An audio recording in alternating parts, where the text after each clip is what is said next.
We're here now at the Banana Walkway at Agria. I'm Chef Patrick Ko, and this is Farm to Fork.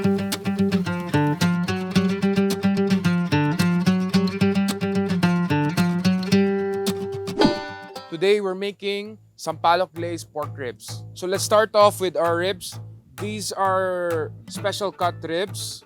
If you don't have pork ribs, you could use beef, lamb ribs, any meat. This recipe can also be used with chicken. So we have boiling stock. Let's put in our aromatics first. Laurel, bay leaves. Yan. Tapos we have onions. Peel lang natin. Halo natin dito. And a little bit of garlic. Then this stock we're gonna use to tenderize our pork ribs. So we have to season it para malasa na yung ribs natin. Salt. And pepper. Okay. So pork ribs, guys, goes in.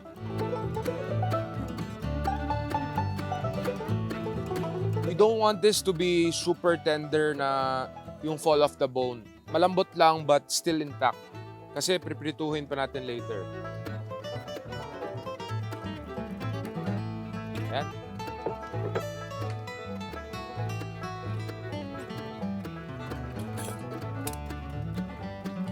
Okay. So there's our ribs. We'll just boil it hanggang maging malambot na siya. So right now we have our ribs. It's already tender. It's fork tender actually. By the way, this is from Nest Farms. Really nice cut. Balanse yung laman and the fat. The recipe we're doing right now is fried. We're dredging it in cornstarch. Pero you have the option to bake it, pwede. Tapos halo natin sa glaze mamaya, pwede rin. But sa amin, we want a little bit of crunch. That's why prito natin yung ribs. So, from the stock, we turn this off. Ayan. Lambot, oh. Cornstarch. Di natin kailangan i-season to kasi the broth that we simmered is already seasoned. Okay? So, hot oil. Yan. Da. So, from the boiling na stock, diretso nila para kumapit yung cornstarch. If you don't have cornstarch, pwede potato starch, cassava starch, all-purpose flour, no problem. Yan. So, what we're looking for is just golden brown na exterior. Tapos malutong, crispy na siya.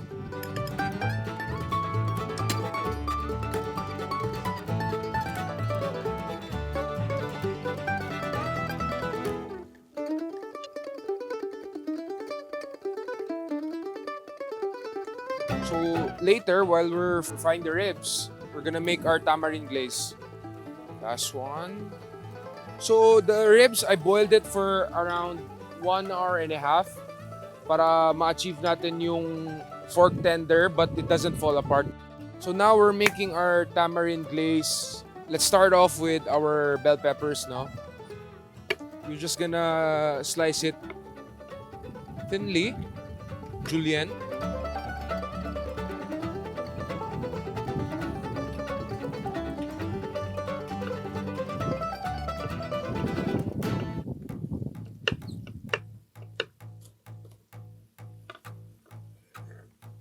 Then we also have siling haba. This adds heat to our glaze, no? So what we want is a sweet and sour, tas may konting spicy na glaze. So hot pan, oil.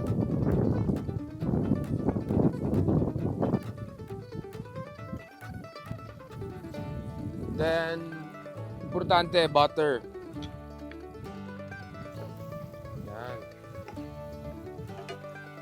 So just a tip, don't add butter first without oil kasi masusunog. So we're gonna saute our aromatics. Salin na natin to. Yan.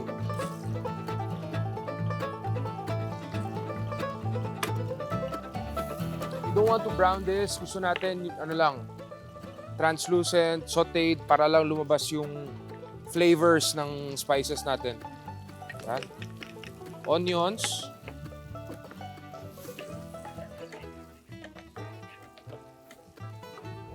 So it depends on you. Kung gusto niyo mas spicy, you could add more sile. You could even use labuyo para mas maanghang.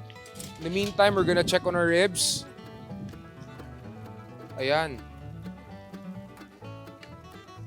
Medyo nagkaka-crust na siya.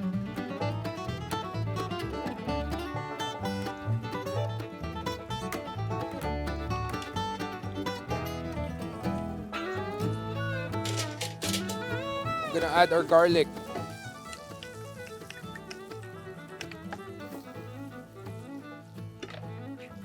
So today we're using a tamarind or sampalok. We got a pureed version of it. If you can't find one, pwede kayo yung sampalok na ready to eat. Just take out the seeds.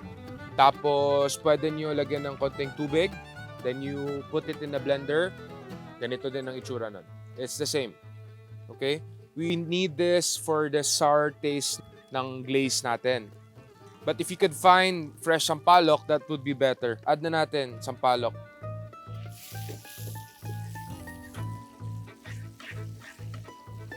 Yan. Saute lang natin konti. Kulang na lang is our honey. That would finish the taste of our glaze. May sweet, may sour, may spicy, at saka may umami tayo na taste. This is honey. If you don't have honey, you can use brown sugar, white sugar. Mas masarap lang kung honey. So yan, add natin honey.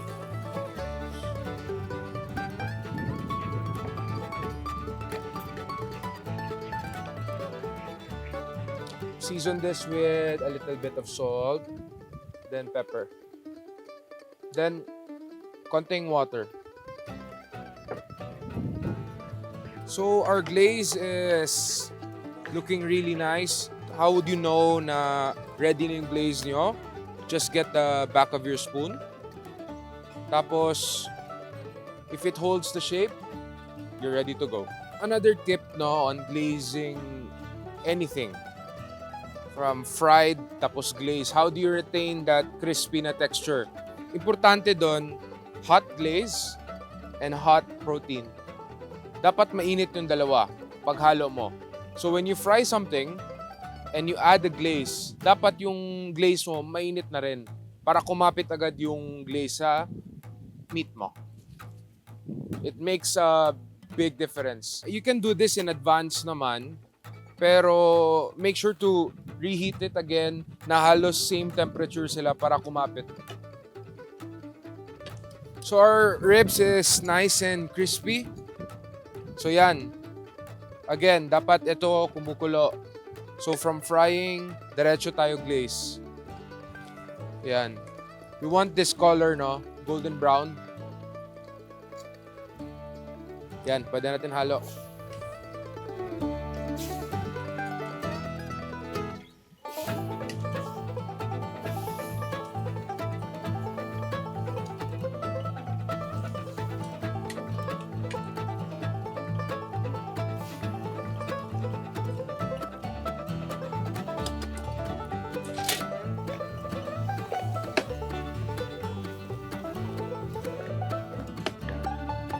Kita nyo, since sinabi ko na we glaze it agad while it's hot, kumapit yung sauce and maririnig nyo na it's still very crunchy. We're ready to plate our Sampalok-glazed pork ribs. Ayan. Pile lang natin para sa restaurant yung sinasabing height.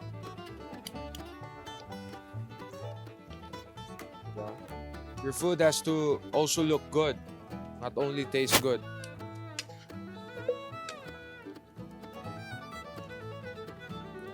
Let's pour natin yung glaze. And we're gonna finish off with chives. So here we have our Sampalok-glazed pork ribs. I'm Chef Patrick Ko. See you next time at Farm to Fork.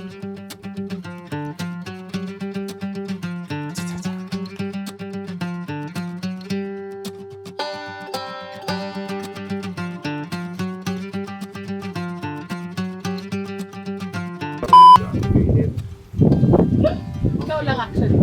Relax na tayo, no? Ako lang talaga. Malamig-lamig na dito. Kaya parang chill. Be careful mainit. Butter kasi siya, saka asukal. Yeah, mainit talaga. Hindi siya. Pwede pang wax. Agria, I'm Chef Patrico. Mali.